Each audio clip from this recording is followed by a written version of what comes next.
ఒక బంగారు పెట్టె. దాన్ని తాకితే చనిపోతారు. అది ముందు నడిస్తే నదులు ఆగిపోతాయి. అది పక్కన ఉంటే ఎంతటి పెద్ద శత్రువులైనా భయపడి పారిపోతారు. బైబిల్లో అత్యంత పవిత్రమైన, రహస్యమైన ఆ వస్తువు పేరే మందసం, ఆర్క్ ఆఫ్ ది కవెనెంట్. అసలు ఈ మందసం అంటే ఏంటి?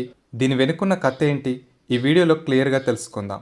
హాయ్ ఫ్రెండ్స్, మనం బైబిల్ చదువుతున్నప్పుడు మందసం అనే మాట చాలాసార్లు చదివే ఉంటాం కదా. ఇంగ్లీష్లో దీన్ని ఆర్క్ ఆఫ్ ది కవెనెంట్ అంటారు. చాలామందికి అసలు మందసం అంటే ఏంటో, అది ఎలా ఉంటుందో క్లియర్గా తెలియదు. అందుకే అసలేమీ తెలియని వాళ్ళకు కూడా ఎంతో సులభంగా అర్థమయ్యేలా ఈ వీడియోలో చెప్పబోతున్నాను. అసలు ఈ మందసం ఎక్కడి నుండి వచ్చింది, అందులో ఏముంది, ఇది కేవలం ఒక పెట్టె మాత్రమేనా, లేక దీని వెనుక ఇంకేదైనా అద్భుతమైన రహస్యం ఉందా, అసలు దేవుడు దీన్ని ఎందుకు తయారు చేయమన్నాడు, వీటి గురించి పూర్తిగా ఈ వీడియోలో చూద్దాం. మొదటిగా మందసం అంటే ఏమిటి? మనం ఇంట్లో మనకు నచ్చిన డైరీలు, ముఖ్యమైన సర్టిఫికేట్లు లేదా విలువైన బంగారు నగలు దాచుకోవడానికి ఒక మంచి పెట్టెను వాడుకుంటాం కదా. అలాగే దేవుడు ఇశ్రాయేలుల కోసం కొన్ని అత్యంత పవిత్రమైన వస్తువులను భద్రపరచడానికి చేయించిన ఒక ప్రత్యేకమైన పెట్టెనే మందసం అంటారు. మరి దీనిని నిబంధన మందసం అని ఎందుకు అంటారో తెలుసా?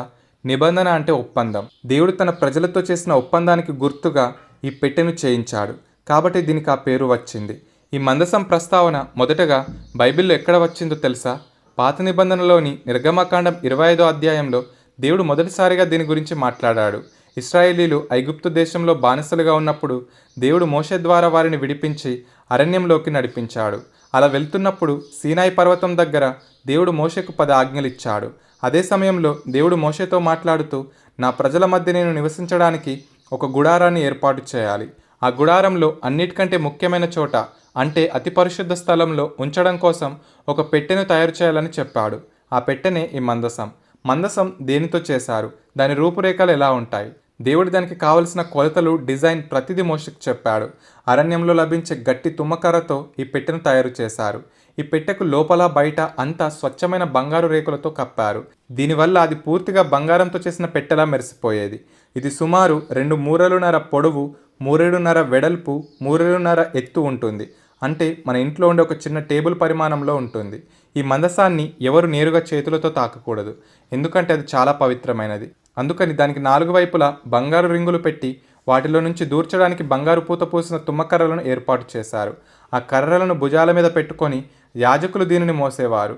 ఈ పెట్టె పైన ఉన్న మూతను కరుణాపీఠం అంటారు. ఇది పూర్తిగా మేలిమి బంగారంతో చేశారు. ఆ మూత పైన 2 బంగారు కెరూబుల బొమ్మలు ఒకరినొకరు చూసుకుంటున్నట్లు రెక్కలు పైకి చాచి ఉంటాయి. దేవుని మహిమ ఆ 2 కెరూబుల మధ్య దిగి వచ్చేది. మందసం లోపల ఏముండేవి? ఇప్పుడు మనం అత్యంత ముఖ్యమైన పాయింట్కి వచ్చాం. ఇంత అందమైన బంగారు పెట్టె లోపల ఏముంది? అందులో దేవుడు వేటిని దాచమన్నాడు?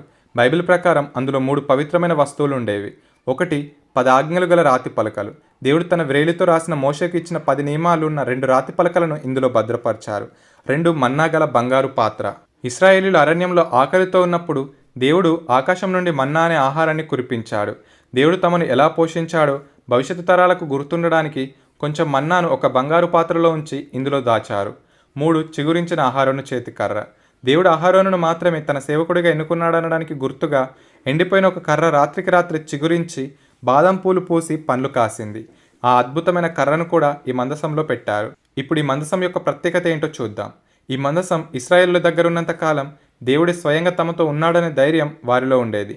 మందసం ముందు నడుస్తుంటే దేవుడు తమకు తోడుగా నడుస్తున్నట్టు వారు భావించేవారు. అందుకే ఇది కేవలం ఒక వస్తువు కాదు, ఇది దేవుని ఉనికికి, ఆయన శక్తికి నిదర్శనం. మరి ఇంత పవిత్రమైన మందసం ఇశ్రాయేలీయులు యుద్ధానికి వెళ్ళినప్పుడు ఏం చేసింది? ఈ మందసం ముందు నడిచినప్పుడు యోర్దాను నది ఎలా 2గా పాయలైంది? ఎరికో గోడలు ఎలా కూలిపోయాయి? అసలు ఈ మందసాన్ని ఎవరైనా తాకితే ఏమవుతుంది? ప్రస్తుతం ఈ మందసం ఎక్కడుంది? ఇలాంటి ఎన్నో ఆసక్తికరమైన విషయాలను మనం నెక్స్ట్ వీడియోలో తెలుసుకుందాం. ఈ వీడియో మీకు నచ్చినట్లయితే లైక్ చేయండి, మీ ఫ్రెండ్స్ అండ్ ఫ్యామిలీకి షేర్ చేయండి. నెక్స్ట్ వీడియో మిస్ కాకుండా ఉండాలంటే ఇప్పుడే మన ఛానల్ని సబ్స్క్రైబ్ చేసుకొని పక్కనే ఉన్న బెల్ ఐకాన్పై క్లిక్ చేయండి. Thank you for watching.